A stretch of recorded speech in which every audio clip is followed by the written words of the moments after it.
ಪ್ರಭಾವರು ಯಾವುದೇ ಧರ್ಮಕ್ಕೆ ಅಪಮಾನ ಮಾಡಿಲ್ಲ, ಅಕ್ರಮವಾಗಿ ಪ್ರತಿಭಟನೆ ನಡೆಸುವಂತೆ ಕರೆ ಕೊಟ್ಟಿದ್ದಾರೆ. ಜೈ ಶ್ರೀರಾಮ್ ಅಂತ ಘೋಷಣೆ ಕೂಗಿದ್ದಾರೆ. ಹಿಂದೂ ಕ್ರಿಶ್ಚಿಯನ್ ಧರ್ಮದ ಗಲಭೆ ಉಂಟಾಗುವಂತೆ ಪ್ರಚೋದನೆ ನೀಡಿದ್ದಾರೆ. ಶಾಂತಿ ನೆಮ್ಮದಿಗೆ ಭಂಗ ಮಾಡಲು ಪ್ರಚೋದನೆ ನೀಡಿದ್ದಾರೆ ಅಂತ ಮಾಜಿ ವಿಧಾನ ಪರಿಷತ್ನ ಸದಸ್ಯರಾದ ಐವನ್ ಡಿಸೋಜಾ ನೇತೃತ್ವದ ನಿಯೋಗ ದೂರನ್ನ ಕೊಟ್ಟಿದೆ.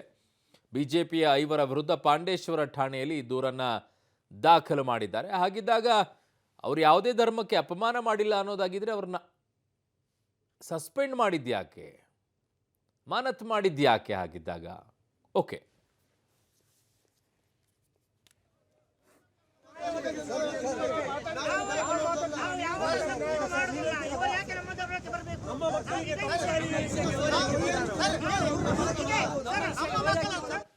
ನನ್ನ ಸಹೋದ್ಯೋಗಿ ಸುಖಪಾಲ್ ಪೊಳಲಿ ನನ್ನ ಸಂಪರ್ಕಕ್ಕೆ ಸಿಗ್ತಾ ಇದ್ರೆ. ಸುಖಪಾಲ್, ಯಾವುದೇ ಧರ್ಮಕ್ಕೆ ಅವಮಾನ ಮಾಡಿಲ್ಲ ಅನ್ನೋದು ಐವನ್ ಡಿಸೋಜಾ ಅವರ ಹೇಳಿಕೆ ಆಗೋದಾದ್ರೆ, ಹಾಗಿದ್ದಾಗ ಅವರನ್ನು ಅಮಾನತು ಮಾಡಿದ ಯಾವ ಕಾರಣಕ್ಕೋಸ್ಕರ?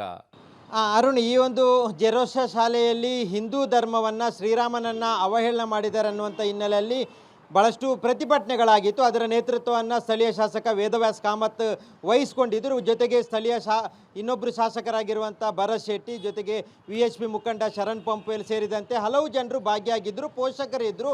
ಆ ಬಳಿಕ ಪ್ರತಿಭಟನೆ ಆದ ಬಳಿಕ ತನಿಖೆಯನ್ನು ಮಾಡಿ ಆ ಪ್ರಭಾ ಸಿಸ್ಟರನ್ನು ಅಮಾನತು ಮಾಡಲಾಗಿತ್ತು. ಆ ಬಳಿಕ ಈ ಒಂದು ಪ್ರಕರಣ ಸುಖಾಂತ್ಯ ಕಂಡಿತು ಅನ್ನುವಂಥ ಅಷ್ಟರ ಹೊತ್ತಿಗೆ ಮತ್ತೆ ಆರಂಭಗೊಂಡಿದ್ದು, ಮತ್ತೆ ಬೇರೆ ಬೇರೆ ಬೆಳವಣಿಗೆಗಳು ಆರಂಭಗೊಂಡಿದೆ. ಅದು ಕಾಂಗ್ರೆಸ್ನ ನಿಯೋಗ ಭೇಟಿ ಕೊಟ್ಟಿರುವಂಥದ್ದು, ಕಮ್ಯುನಿಸ್ಟ್ನ ನಿಯೋಗ ಭೇಟಿ ಕೊಟ್ಟಿರುವಂಥದ್ದು. ಅದರ ಬಳಿಕ ಈಗ ಮುಂದುವರಿದ ಭಾಗವಾಗಿ ಮಾಜಿ ವಿಧಾನ ಪರಿಷತ್ ಸದಸ್ಯ ಐವನ್ ಡಿಸೋಜರ್ ಅವರು ಹೋಗಿ ಪಾಂಡೇಶ್ವರ ಠಾಣೆಯಲ್ಲಿ ಅವರ ನೇತೃತ್ವದಲ್ಲಿ ಒಂದು FIR ದಾಖಲಿಸಲಾಗಿದೆ. ಅದರಲ್ಲಿ ಪ್ರಮುಖವಾಗಿ ಸ್ಥಳೀಯ ಶಾಸಕ ವೇದವ್ಯಾಸ್ ಕಾಮತ್, ಭರತ್ ಶೆಟ್ಟಿ ಮತ್ತು VHP ಮುಖಂಡ ಶರಣ್ ಪಂಪೇಲ್, ಜೊತೆಗೆ ಸ್ಥಳೀಯ 2 ಶಾಸಕರಾದ ಸಂದೀಪ್ ಗರೋಡಿ ಮತ್ತು ಭರತ್ ಅನ್ನೋರಂಥ ಮೇಲೆ ದೂರನ್ನು ಕೊಡಲಾಗಿದೆ. ಮತ್ತು ಇತರ ಕಾರ್ಯಕರ್ತರು, ಇತರ ಪೋಷಕರು ಅನ್ನುವ ಹಿನ್ನೆಲೆಯಲ್ಲೂ ಅವರ ದೂರನ್ನು ಕೊಡಲಾಗಿದೆ. ಅದರಲ್ಲಿ ಪ್ರಮುಖವಾಗಿ ಈ ಒಂದು ಶಿಕ್ಷಣ ಸಂಸ್ಥೆಯಲ್ಲಿ ಬಂದು ರಾಜಕೀಯವನ್ನು ಮಾಡಲಾಗಿದೆ.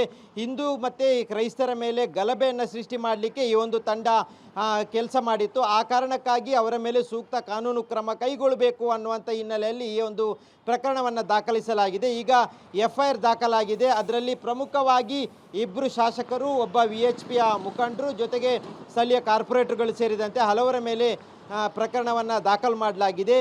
ಒಂದು ಕಡೆಯಲ್ಲಿ ಪ್ರಭಾ ಸಿಸ್ಟರ್ ಅವರು ಈ ರೀತಿಯಾದಂಥ ಹೇಳಿಕೆಗಳನ್ನು ಮಕ್ಕಳ ಮುಂದೆ ಹೇಳಿದ್ದಿದ್ದರೆ ಇವತ್ತು ಯಾಕೆ ಅವರನ್ನು ಸಸ್ಪೆಂಡ್ ಮಾಡಬೇಕು ಅನ್ನುವಂಥ ಪ್ರಶ್ನೆ ಹುಟ್ಟುತ್ತೆ. ಅದರ ಜೊತೆಗೆ ಈ ಪ್ರಕರಣವನ್ನು ಕಂಟ್ರೋಲ್ ಮಾಡಲಿಕ್ಕೆ ಸಾಧ್ಯ ಆಗದಿರುವಂಥ DDP ಯಾರಿದ್ದಾರೆ ಜಿಲ್ಲೆಯದ್ದು, ಅವರನ್ನು ಇವತ್ತು ಟ್ರಾನ್ಸ್ಫರ್ ಮಾಡುವಂಥ ಕೆಲಸವನ್ನು ಕಾಂಗ್ರೆಸ್ ಸರ್ಕಾರ ಮಾಡಿದೆ ಅನ್ನುವಂಥ ಆರೋಪವನ್ನು ಈ ಕಡೆಯಿಂದ BJPಯ ಮುಖಂಡರು ಮಾಡ್ತಾ ಇರುವಂಥದ್ದು, ಹಿಂದೂ ಸಂಘಟನೆಯ ಮುಖಂಡರು ಮಾಡ್ತಾ ಇರುವಂಥದ್ದು. ಹಾಗಾಗಿ ಈಗ ಸದ್ಯದ ಮಟ್ಟಿಗೆ ಈ ಒಂದು ಪ್ರಕರಣದಲ್ಲಿ FIR ಅನ್ನು ದಾಖಲಿಸಲಾಗಿದೆ. ಅದರಲ್ಲೂ ಸ್ಥಳೀಯ ಶಾಸಕರ ಮೇಲೇ FIR ದಾಖಲಾಗಿರುವಂಥದ್ದು. ಭಾಳಷ್ಟು ಈ ಒಂದು ಪ್ರಕರಣ ಮತ್ತೆ ರಾಜಕೀಯವಾಗಿ ಪಡ್ಕೊಳ್ಳುತ್ತೆ, ಬೇರೆ ರೂಪ ಪಡ್ಕೊಳ್ಳುತ್ತೆ ಅನ್ನುವಂಥ ಸಾಧ್ಯತೆ ಇದೆ. ಇದು ಈ ತನಿಖೆ ಆಗಿತ್ತು, ಆ ಬಳಿಕ ಸಿಸ್ಟರನ್ನು ಅಮಾನತು ಮಾಡುವಂಥ ಕೆಲಸ ಆಗಿತ್ತು. ಆ ಬಳಿಕ ಈಗ ಮತ್ತೆ FIR ದಾಖಲಾಗಿರುವಂಥದ್ದು. ಇನ್ನೊಂದು ಕಡೆಯಿಂದ ಕಾಂಗ್ರೆಸ್ನ ನಿಯೋಗ ಹೋಗಿ ಈ ಒಂದು ಪ್ರಕರಣದ ಸತ್ಯಾಸತ್ಯತೆ ತಿಳಿಬೇಕಿದ್ರೆ ಸತ್ಯಶೋಧನಾ ಸಮಿತಿಯನ್ನು ರಚನೆ ಮಾಡಬೇಕು ಅನ್ನುವಂಥ ಹಿನ್ನೆಲೆಯಲ್ಲಿ ರಾಜ್ಯ ಸರ್ಕಾರಕ್ಕೂ ಇಲ್ಲಿನ ಮುಖಂಡರು, ಕಾಂಗ್ರೆಸ್ ಮುಖಂಡರು ಮನವಿ ಮಾಡಿರುವಂಥದ್ದು. ಹಾಗಾಗಿ